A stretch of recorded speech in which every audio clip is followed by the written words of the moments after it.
Punjabi radio USA ਸੁਣ ਰਹੇ ਸਾਰੇ ਸਰੋਤਿਆਂ ਨੂੰ ਬਲਵਿੰਦਰ ਕੌਰ ਵੱਲੋਂ ਪਿਆਰ ਭਰੀ ਸਤਿ ਸ੍ਰੀ ਅਕਾਲ ਤੇ ਜੀ ਹਾਜ਼ਰ ਹੋ ਗਏ ਲੈ ਕੇ ਪ੍ਰੋਗਰਾਮ ਖਬਰ ਤੇ ਨਜ਼ਰ ਦੇ ਪ੍ਰੋਗਰਾਮ ਦੇ ਵਿੱਚ ਸਾਡੇ ਨਾਲ ਹੋਣਗੇ ਬਲਤੇਜ ਪੰਨੂ ਜੋ ਦੱਸਣਗੇ ਸਾਨੂੰ ਜੀ ਭਾਰਤ ਦਾ ਹਾਲ ਉੱਥੇ ਖਬਰਾਂ ਦੇ ਪਿੱਛੇ ਕੀ ਸੱਚਾਈ ਆ ਉਸ ਬਾਰੇ ਗੱਲਬਾਤ ਕਰਾਂਗੇ। ਤੁਸੀਂ ਪੰਜਾਬੀ ਰੇਡੀਓ USA ਨੂੰ ਸੁਣ ਸਕਦੇ ਜੀ ਰੇਡੀਓ ਸੈੱਟ ਤੇ ਨੈੱਟ ਤੇ ਫੋਨ ਤੇ।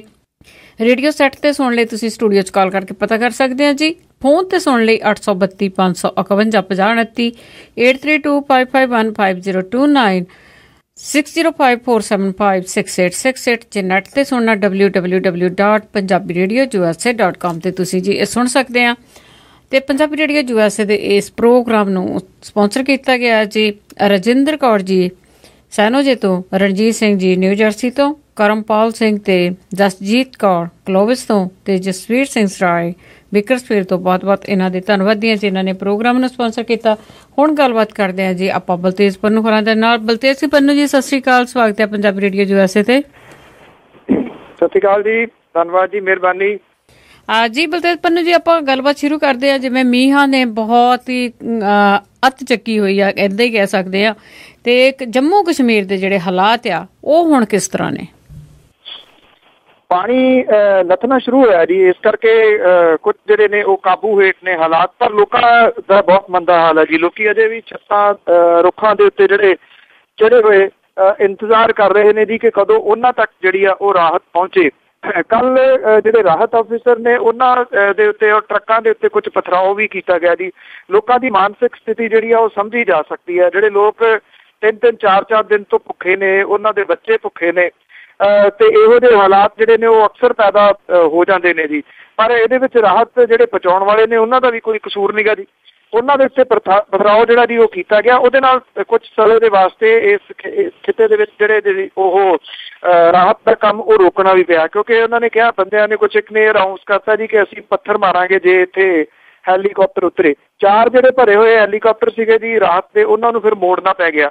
ਤੋ ਇਸ ਕਰਕੇ ਥੋੜੇ ਪ੍ਰਭਾਵਿਤ ਵੀ ਹੋਏ, ਪਰ ਜਿਹੜੇ ਕੰਮ ਨੇ ਜੀ ਉਹ 24 ਆਵਰਸ ਚੱਲਦੇ ਆ। ਹੁਣ ਤਾਂ ਬਹੁਤੇ ਥਾਵਾਂ ਤੋਂ 4-4 ਫੁੱਟ ਜਿਹੜਾ ਪਾਣੀ ਸੀਗਾ ਉਹ ਲੱਥ ਗਿਆ।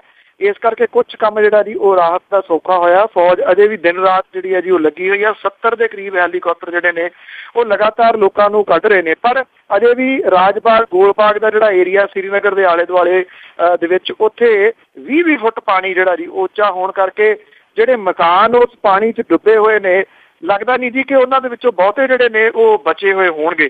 ਅਜੇ ਜਿਹੜੇ ਮਰਨ ਵਾਲਿਆਂ ਦੀ ਗਿਣਤੀ ਆ ਜੀ ਇਹਦੇ ਵਿੱਚ ਉਹ 300 ਦੇ ਕਰੀਬ ਦੱਸੀ ਜਾ ਰਹੀ ਹੈ, ਪਰ ਇਹ ਸਹੀ ਗਿਣਤੀ ਨਹੀਂ ਹੈ ਜੀ। ਬਹੁਤ ਜ਼ਿਆਦਾ ਜਿਹੜੀ ਗਿਣਤੀ ਆ ਉਹ ਮਰਨ ਵਾਲਿਆਂ ਦੀ ਕਹੀ ਜਾ ਰਹੀ ਹੈ। ਜਿਹੜੇ 20 ਫੁੱਟ ਪਾਣੀ ਦੇ ਵਿੱਚ ਤੁਸੀਂ ਅੰਦਾਜ਼ਾ ਲਾ ਸਕਦੇ ਹੋ, ਜਿਹੜੀਆਂ ਔਰਤਾਂ ਤੇ ਬੱਚੇ ਜਿਹੜੇ ਨੇ ਉਹ ਤਾਂ ਖਾਸ ਤੌਰ ਦੇ ਉੱਤੇ ਨਿਕਲ ਨਹੀਂ ਸਕੇ ਹੋਣਗੇ।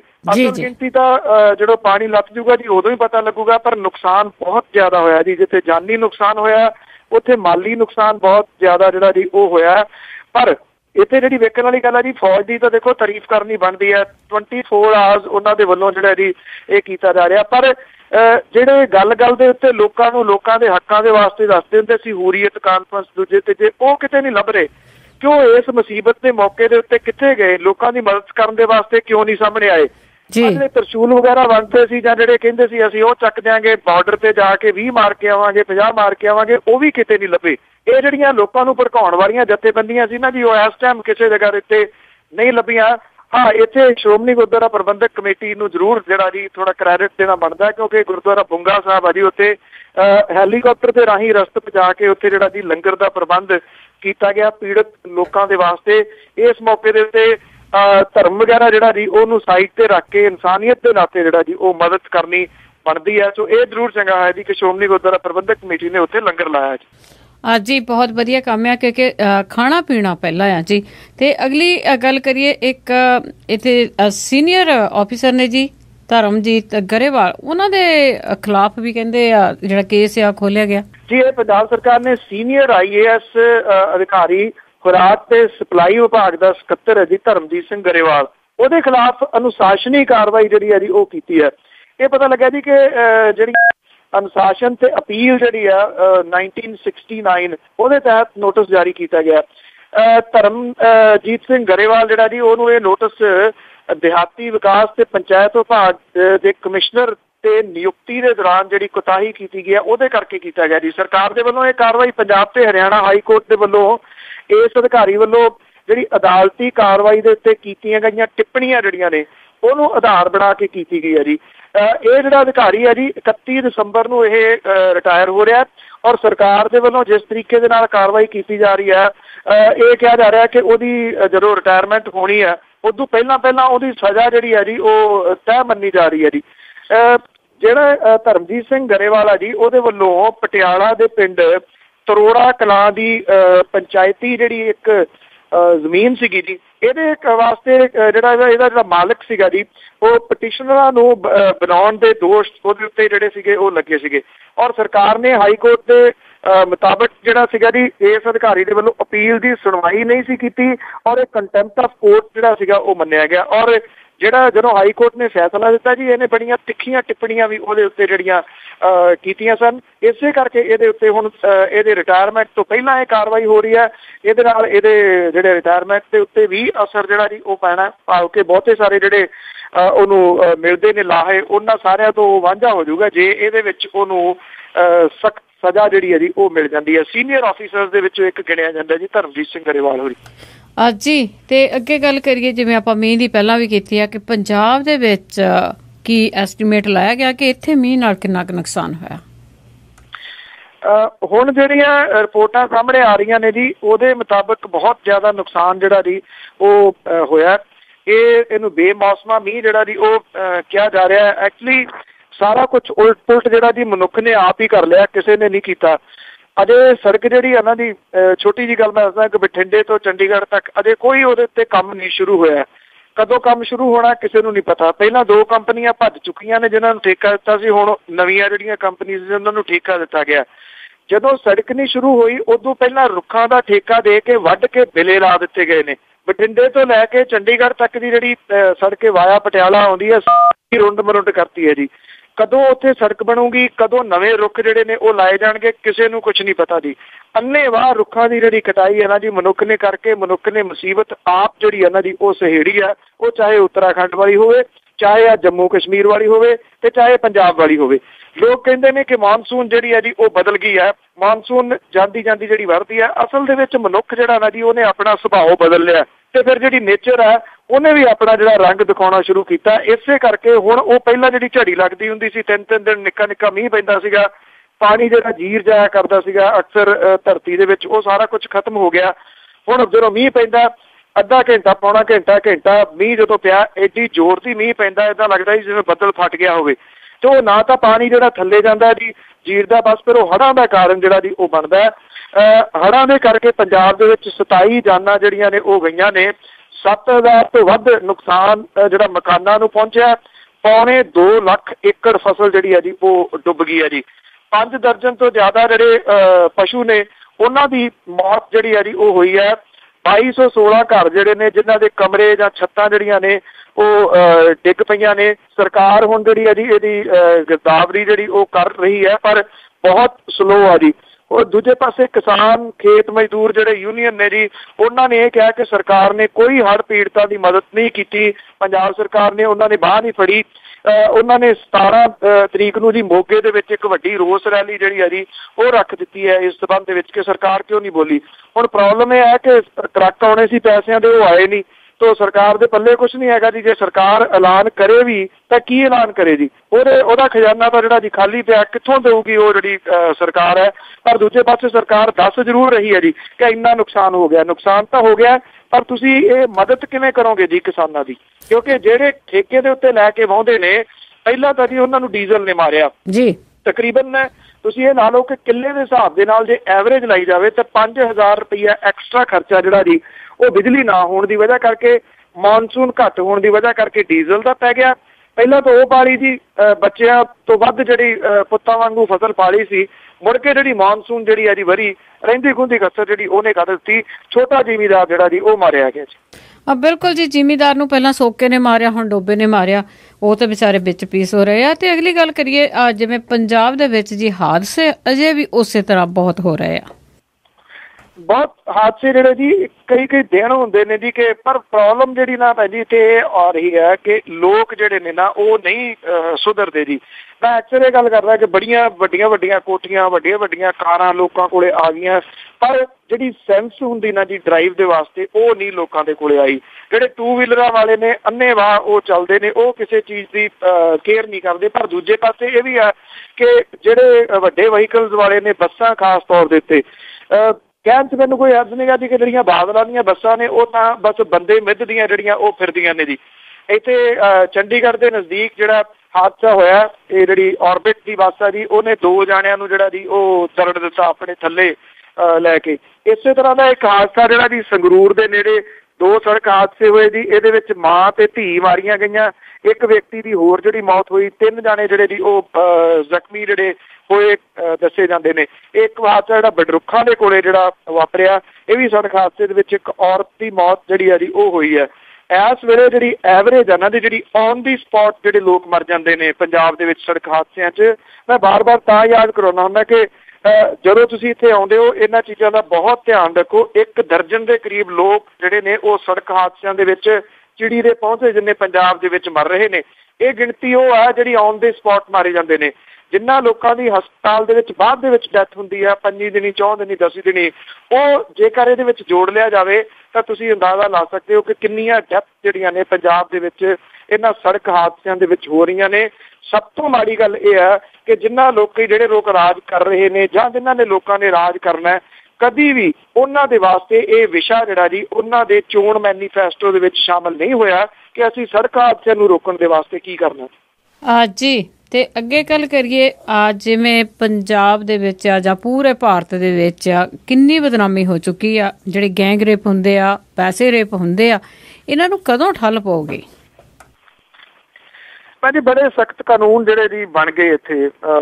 ਜਦੋਂ ਖਾਸ ਤੌਰ ਦੇ ਉੱਤੇ ਦਮਨੀ ਦੇ ਨਾਲ ਜੋ ਕੁਛ ਹੋਇਆ ਸੀਗਾ, ਪੂਰਾ ਮੁਲਕ ਤਕਰੀਬਨ ਸੜਕਾਂ ਦੇ ਉੱਤੇ ਉਤਰ ਆਇਆ ਸੀਗਾ। ਪਰ ਜਿਹੜੀ ਮਾਨਸਿਕਤਾ ਹੈ ਨਾ ਜੀ ਉਹ ਸ਼ਾਇਦ ਕਾਨੂੰਨ ਵਗੈਰਾ ਤੋਂ ਡਰਦੀ ਨਹੀਂ ਜੀ।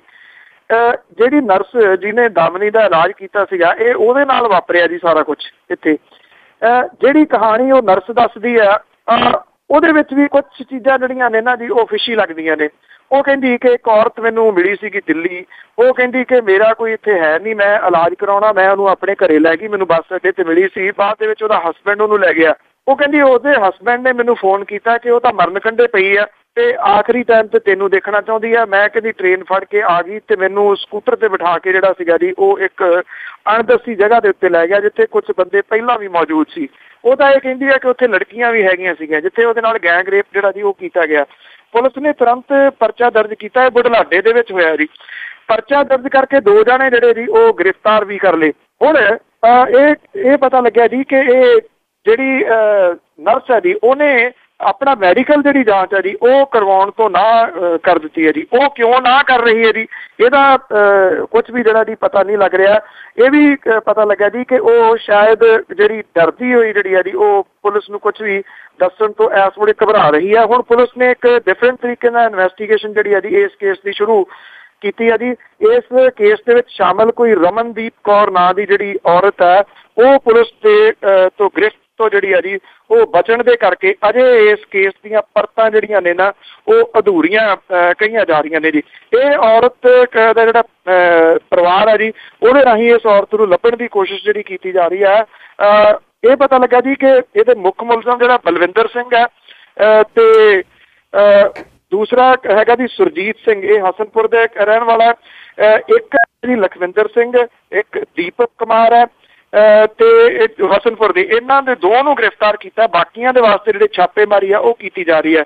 ਇੱਕ ਗੱਲ ਹੋਰ ਜਿਹੜੀ ਚਰਚਾ ਦਾ ਵਿਸ਼ਾ ਕੱਲ ਬੁਢਲਾਡਾ ਦੇ ਵਿੱਚ ਪੱਤਰਕਾਰ ਭਾਈਚਾਰੇ ਦੇ ਵਿੱਚ ਜਿਹੜੀ ਆ ਜੀ ਉਹ ਬਣੀ ਰਹੀ, ਉਹ ਇਹ ਸੀਗੀ ਕਿ ਇਹਦੇ ਵਿੱਚ ਕਿਤੇ ਨਾ ਕਿਤੇ ਕੁਝ ਜਿਹੜੀਆਂ ਗੱਲਾਂ ਨੇ ਉਹ ਅਜੇ ਸਾਹਮਣੇ ਨਹੀਂ ਆ ਰਹੀਆਂ। ਸ਼ਾਇਦ ਇਨਵੈਸਟੀਗੇਸ਼ਨ ਦੇ ਵਿੱਚ ਸਾਹਮਣੇ ਆਉਣ ਕਿ ਉਸ ਨਰਸ ਦਾ ਇੱਕ ਫੋਨ ਕਾਲ ਦੇ ਉੱਤੇ ਇੱਥੇ ਆ ਜਾਣਾ ਤੇ ਇੱਥੇ ਅਨਨੋਨ ਬੰਦਿਆਂ ਦੇ ਕੋਲੇ। ਔਰ ਦੂਜੀ ਗੱਲ ਇਹ ਕਿ ਇਹ ਕਿਹਾ ਜਾ ਰਿਹਾ ਜੀ ਕਿ ਕੋਈ ਪੈਸਿਆਂ ਦਾ ਵੀ ਸ਼ਾਇਦ ਰੌਲਾ ਗੋਲਾ ਕਿਤੇ ਨਾ ਕਿਤੇ ਸਾਹਮਣੇ ਆ ਰਿਹਾ। ਇਨਵੈਸਟੀਗੇਸ਼ਨ ਤੋਂ ਬਾਅਦ ਬਹੁਤਾ ਪਤਾ ਲੱਗੂਗਾ ਜੀ।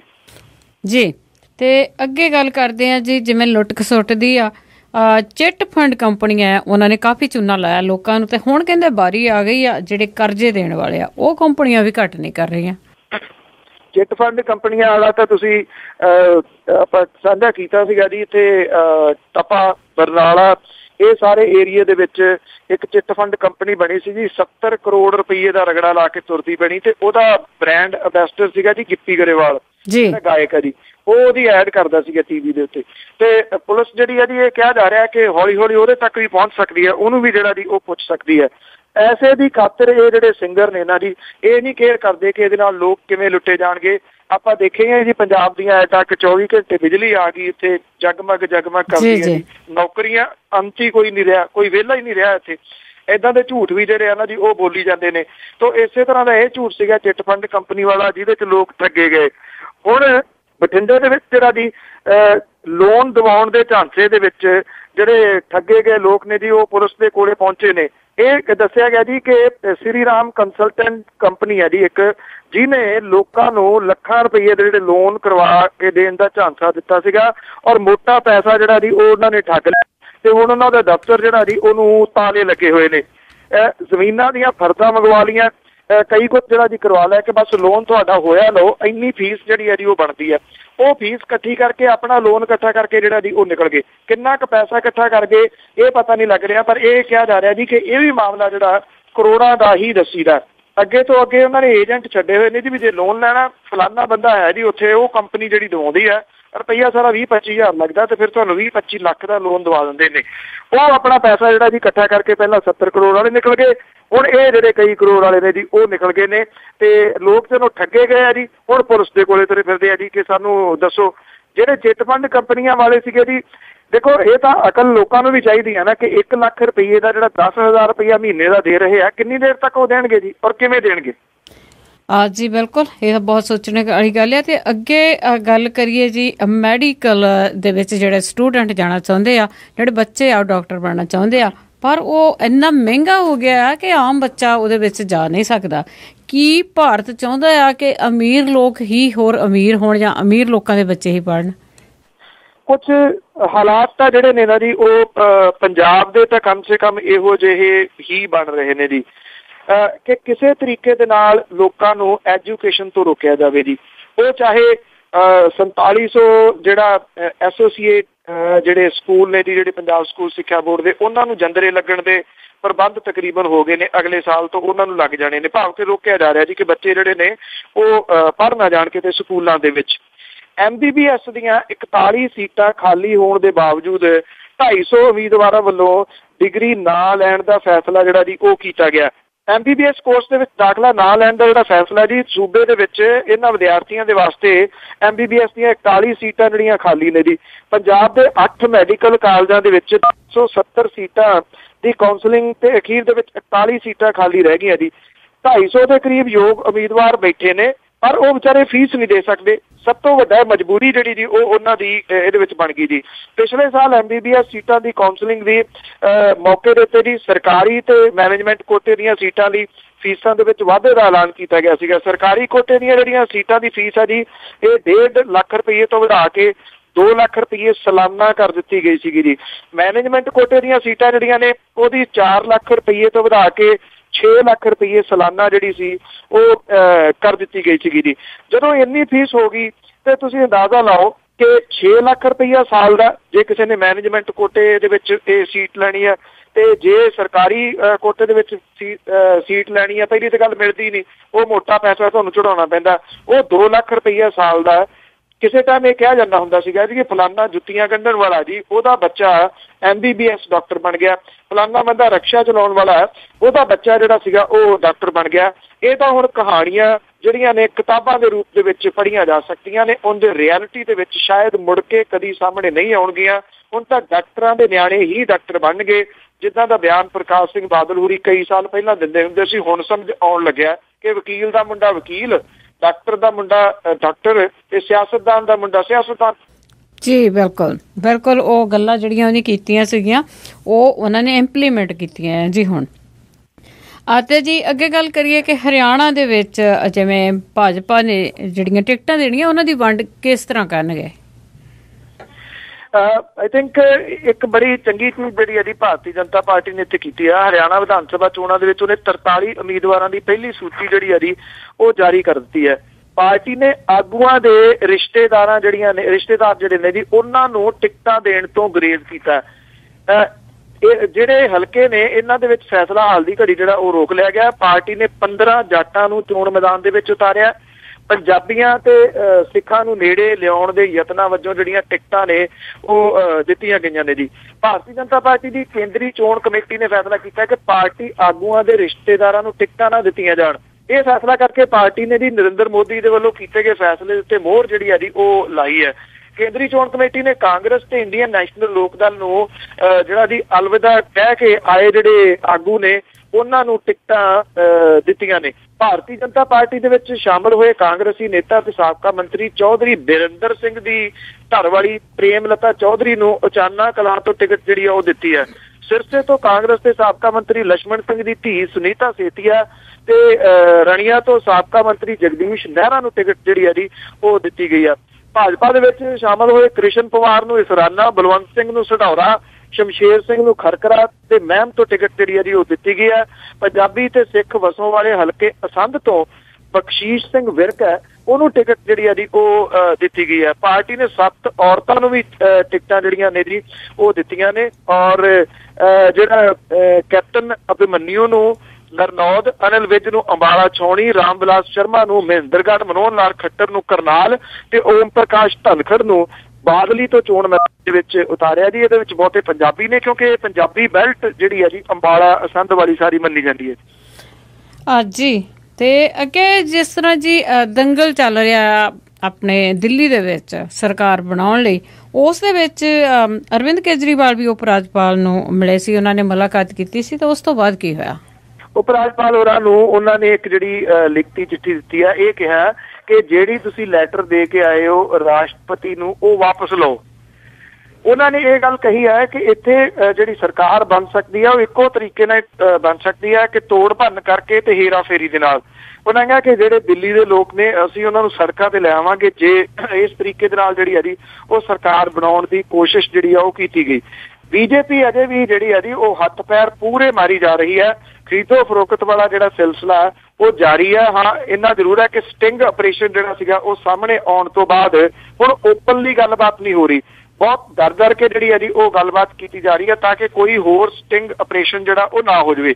ਬੀਜੇਪੀ ਦੀ ਜਿਹੜੀ ਕੇਂਦਰੀ ਲੀਡਰਸ਼ਿਪ ਹੈ ਉਹਦੇ ਵਿਚਾਲੇ ਵੀ ਦੋ ਧੜੇ ਨੇ। ਇੱਕ ਧੜਾ ਤਾਂ ਕਹਿੰਦਾ ਕਿ ਸਰਕਾਰ ਬਣਾ ਲੈਣੀ ਚਾਹੀਦੀ ਹੈ ਕਿਸੇ ਵੀ ਤਰੀਕੇ ਦੇ ਨਾਲ। ਦੂਜਾ ਧੜਾ ਕਹਿੰਦਾ ਕਿ ਨਹੀਂ, ਇਹਦਾ ਅਸਰ ਜਿਹੜਾ ਉਹ ਵਿਧਾਨ ਸਭਾ ਦੀਆਂ ਜਿਹੜੀਆਂ ਕੁਝ ਥਾਵਾਂ ਤੇ ਹੋ ਰਹੀਆਂ ਚੋਣਾਂ ਉਹਦੇ ਉੱਤੇ ਅਸਰ ਹੋਊਗਾ, ਇਸ ਕਰਕੇ ਸਰਕਾਰ ਜਿਹੜੀ ਉਹ ਨਹੀਂ ਬਣਾਉਣੀ ਚਾਹੀਦੀ। ਸੁਪਰੀਮ ਕੋਰਟ ਨੇ ਅਕਤੂਬਰ ਦੀ 9 ਤਰੀਕ ਤੱਕ ਦਾ ਜਿਹੜਾ ਸਮਾਂ ਦਿੱਤਾ ਕਿ ਉਦੋਂ ਤੱਕ ਜਾਂ ਤਾਂ ਸਰਕਾਰ ਜਿਹੜੀ ਹੈ ਜੀ ਉਹਦਾ ਗਠਨ ਕਰ ਲਓ, ਨਹੀਂ ਤਾਂ ਫਿਰ ਉਹ ਫੈਸਲਾ ਆਪਣਾ ਜਿਹੜਾ ਜੀ ਉਹ ਦੇਊਗੀ। ਡਰ ਤਾਂ ਇੱਕ ਜਿਹੜਾ ਜੀ ਬੀਜੇਪੀ ਦੇ ਵਿੱਚ ਪਾਇਆ ਹੋਇਆ ਆਮ ਆਦਮੀ ਪਾਰਟੀ ਨੇ ਔਰ ਉਹਨੇ ਪੂਰਾ ਪ੍ਰੈਸ਼ਰ ਵੀ ਜਿਹੜਾ ਜੀ ਉਹ ਬਣਾ ਕੇ ਰੱਖਿਆ ਹੋਇਆ। ਔਰ ਜਿਹੜੀ CD ਸੀਗੀ ਉਹ ਵੀ ਸੌਂਪੀ ਹੈ ਜੀ ਉਪ ਰਾਜਪਾਲ ਨੂੰ, ਲੈਫਟੀਨੈਂਟ ਗਵਰਨਰ ਨੂੰ, ਜਿਹਦੇ ਵਿੱਚ ਸਟਿੰਗ ਆਪਰੇਸ਼ਨ ਜਿਹੜਾ ਜੀ ਉਹ ਦਿਖਾਇਆ ਗਿਆ ਕਿ ਕਿਵੇਂ 4 ਕਰੋੜ ਰੁਪਈਏ ਦੇ ਵਿੱਚ ਇੱਕ MLA ਜਿਹੜਾ ਜੀ ਉਹਨੂੰ ਖਰੀਦਿਆ ਜਾ ਰਿਹਾ। ਮੰਨ ਲਓ ਜੇ 4-4 ਕਰੋੜ ਰੁਪਈਏ ਦੇ ਵਿੱਚ ਇਹ 6 ਜਾਂ 7 ਜਿਹੜੇ ਨੇ ਉਹ ਖਰੀਦ ਲੈਣ ਤੇ ਫਿਰ ਤੁਸੀਂ ਅੰਦਾਜ਼ਾ ਲਾ ਸਕਦੇ ਹੋ ਜੀ ਕਿ 4 ਕਰੋੜ ਦੇਣ ਵਾਲੇ ਘੱਟੋ ਘੱਟ ਨਹੀਂ ਤਾਂ 40 ਕਰੋੜ ਬਣਾਉਣ ਦੀ ਤਾਕਤ ਦੇ ਵਿੱਚ ਤਾਂ ਬੈਠੇ ਹੋਣਗੇ ਜੀ। ਬਿਲਕੁਲ ਜੀ, ਜਿਨ੍ਹਾਂ ਨੇ ਰਿਸ਼ਵਤ ਲੈਣੀ ਆ ਤੇ ਉਹਨਾਂ ਦਾ ਅੱਗੇ ਮੂੰਹ ਪੈ ਜਾਣਾ ਹੈ। ਸਰਕਾਰ ਉਹਨਾਂ ਨੂੰ ਕਹਿ ਰਹੀ ਆ ਵੀ ਇਹ ਕੰਮ ਕਰੋ। ਤੇ ਜੀ ਨਾਲ ਹੀ ਭਾਜਪਾ ਤੇ ਵਿਰੋਧ ਕਰਨ ਦੇ ਬਾਵਜੂਦ ਵੀ ਜਿਹੜੇ ਪ੍ਰਕਾਸ਼ ਸਿੰਘ ਬਾਦਲ ਆ ਉਹ ਮੀਟਿੰਗਾਂ ਕਰ ਰਹੇ ਐਲਾਨੋ ਦੇ ਵਿੱਚ। ਕਿਸ ਤਰ੍ਹਾਂ ਦੇ ਸੰਬੰਧ ਆ ਇਹਨਾਂ ਦੇ? ਦੇਖੋ, ਇੱਕ ਤਾਂ ਗੱਲ ਜਿਹੜੀ ਦੋ ਚੀਜ਼ਾਂ ਜਿਹੜੀਆਂ ਇਸ ਵੇਲੇ ਚੱਲਦੀਆਂ ਨੇ ਜੀ। ਇੱਕ ਤਾਂ ਜਿਹੜਾ ਬਿਆਨ ਸੁਖਬੀਰ ਸਿੰਘ ਬਾਦਲ ਹੋਰਾਂ ਦਾ ਆ ਰਿਹਾ ਜੀ ਕਿ ਅਸੀਂ ਭਾਜਪਾ ਦੀ ਮਦਦ ਨਹੀਂ ਕਰਨੀ ਹਰਿਆਣੇ ਦੇ ਵਿੱਚ, ਅਸੀਂ ਇਨੈਲੋ ਦੀ ਮਦਦ ਜਿਹੜੀ ਆ ਉੱਥੇ ਕਰਨੀ ਹੈ।